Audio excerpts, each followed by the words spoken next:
दुई आधारमा आधारित संयुक्त राज्य सत्ता सहितको बहुसांस्कृतिक समाजवादमा गयो भने नेपाली समाजको अन्तर्विरोध हुन्छ।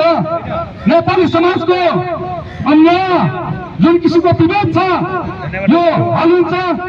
होइन भने नेपालमा जो किसिमको संकट भइरहेको छ त्यसकारणले हामीले भनेका छौं सबैको अधिकार स्थापना गर्नुपर्छ अनि हाम्रो नेपाल सम्पन्न हुन्छ, शान्ति हुन्छ र नेपाल समृद्ध हुन्छ हामीले भनिरहेका छौं।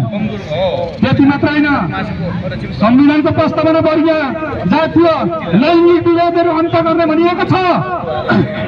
त्यही आधारमा नेपालको मजदुर किसान सुकुमा शेरको जति जनसङ्ख्या छ त्यो जनसङ्ख्याको आधारमा संसद बनाउनु पर्छ। महिलाको 50% संसद बनाउनु पर्छ र चाहिँ जातिहरूको जातीय जनसङ्ख्याको आधारमा संसद बनाउनु पर्छ। त्यो मात्रै संयुक्त हाम्रो चाहिँ समाजवादका अर्थतन्त्र उत्पादन सम्बन्ध र यो भूमिको नीति हुनेछ। नेपाली उत्पीडित जनताहरू अधिकार सम्पन्न हुनेछ। समाजवादी सार्वभौमत्व कायम गर्ने भएको जुन संविधानमा धारा 4 मा संविधान